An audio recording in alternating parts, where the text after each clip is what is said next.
एक रात मेरा दिल चाह रहा था कि कोई मेरी प्यास बजाए, लेकिन मेरी जिंदगी में ऐसा कोई नहीं था। फिर मैंने हाथ से काम चलाया और सो गया। रात के 3 बजे मेरी आंख खोली तो मैंने सोचा कि जाकर छत पर देख दूं, कहीं मेरी बहन और मेरा कजन साथ आपस में कुछ कर तो नहीं गई। फिर वही हुआ जो मैं सोच रहा था। मैं दबे पांव छत पर पहुंचा।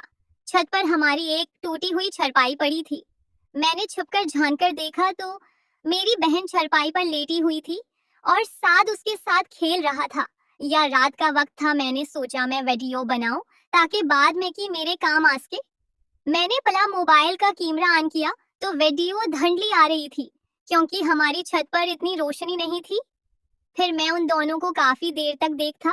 आधर से मेरे शेर भी जागा हुआ था और वो भी दीवार में टकरे मार रहा था। फिर जैसी वो लोग फारिग होने लगे तो मैं एकदम ऊपर पहुंच गया। मेरी बहन ने मुझे देखा तो एकदम घबरा गई और अपना सब कुछ समेटने लगी। साथ भी वहां से भागने लगा। मैंने कहा, साथ रुक जाओ, रात काफी है, घर में शोर होगा, अम्मी अबू जाग जाएंगे, और तुम्हें पता है कि असद गुस्से का तेज है। साद रुक गया। साद और मेरी बहन दोनों मेरी मनते करने लगे और मेरे पांव पड़ गए। मेरी बहन कहने लगी, भाई तुम्हें खुदा का वास्ता है किसी को मत बताना। और साद भी एक तीर से 2 शिकार करना चाहता था। मेरे दिमाग में एक आइडिया आया कि क्यों ना मैं साद की बहन को, सारा को, जो कि बहुत खूबसूरत थी, उसके लिए साद को ब्लैकमेल करूं। फिर मेरे साद को कहा, साद अभी रात के तकरीबन 4 बज चुके हैं, इस वक्त तुम मेरी घर में हो और मैं चाहूं तो तुम्हें अभी फंसा सकता हूं, तो तुम्हें अभी पूछ लें। वो कहने लगा, हाँ इस्लाम भाई, मैं जानता हूँ आपका एहसान होगा, मैं सारी जिंदगी आपका एहसान नहीं बोलूंगा, ये मेरा राज राज रखें। फिर वो कहने लगा, इस्लाम भाई मैं यहाँ आना ही नहीं चाहता था, आपकी बहन ने बहुत मजबूर किया था, चाहे तो पूछ लें। फिर सारा कहने लगी, हाँ भाई मैंने ही उसे बुलाया है। फिर मैंने उसे कहा, तुम चुप हो जाओ, मैं तुमसे बात नहीं कर रहा, मैं अभी साथ से नंबर लूं, उसके बाद मैं तुमसे बात करूंगा। पहले तो उन दोनों को मैंने खूब डराया। मैंने कहा, ये हो जाएगा, वो हो जाएगा, और वो दोनों बहुत ज्यादा डर गए। फिर मैंने कहा, सारा तुम रखो, मैं साथ को थोड़ा साइड पर ले गया। मैंने कहा, साथ मेरी बात सुन, मेरे दिमाग में एक आइडिया है। मतलब इस्लाम भाई अब क्या कहना चाहते हैं, खुलकर बोलें। फिर मैंने कहा, मैं सीधी बात करता हूँ, गमा पर आकर बात करनी मुझे नहीं आती।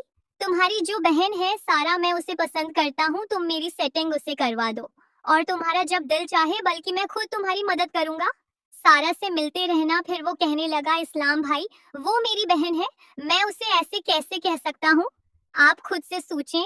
मैंने कहा, हाँ मुझे पता है वो तुम्हारी बहन है, मैं कौन से तुम्हें कह रहा हूँ किसको यहाँ ले आओ, बस मेरे लिए सेटिंग करवा दो, वो मेरे लिए रास्ता आसान कर दो, बाकी काम मैं खुद कर लूंगा। उसने कहा, इस्लाम भाई आप ये काम मुझे ना बोलें। मैंने कहा, बेटा फिर तो रख, मैं अभी असद और उम्मी अबू को उठाकर लाता हूँ, तुम्हें पता चलेगा कि उस घर में ऐसे कैसे आते हैं। वो पहले बहुत बुरा हुआ था, फिर वो मान गया, कहने लगा, अच्छा अच्छा ठीक इस्लाम भाई, मुझे एक दिन सोचने का वक्त दें, मैं खुद आपको बताऊंगा। मेरे पास भी उसके अलावा कोई एफिशन नहीं था। मैं अब उन दोनों को पकड़वा तो नहीं सकता था, क्योंकि सारा अख्तर मैंने भी करनी थी और ये बहुत अच्छा मौका था जिसका मैंने फायदा भी उठाया था। उसने हामी भर ली और वो अपनी बहन के साथ मेरा रिश्ता। फिर मैंने सारा को कहा, उसको नीचे छोड़कर जल्दी ऊपर आओ, मैं तुम्हारा इंतजार कर रहा हूँ, गेट आराम से खोलना, कहीं अबू जाग ना जाएं। फिर सारा चली गई साथ को नीचे छोड़ने और फिर मैं ऊपर उसकी इंतजार करने लगा। मैं सोच जाता कि अब सारा वापस आएगी, अब मैं चरपाई पर उसकी लूंगा। अब मैं तरीका सोच जाता, किस तरीके से करूं। मुझे खड़े 2-10 मिनट गुजर गए, सारा अभी तक नहीं आई। मैं परेशान हुआ कि सारा क्यों नहीं आई। मैंने कहा, 10 मिनट मजीद इंतजार करता हूँ, क्योंकि घबराई हुई थी, शायद रिलैक्स होने के लिए नीचे बैठ गई है। लेकिन मैं आधे घंटा खड़ा रहा, वो नहीं आई। मैं समझ गया सारा ने मसक गेम की है, वो आएगी भी नहीं। मुझे शदीद गुस्सा आया था। सारा, ये पहले तो मैंने सोचा कि जाके उसको, लेकिन मैंने पहले तो मैंने सोचा कि जाके उसको लाजमी सब्सक्राइब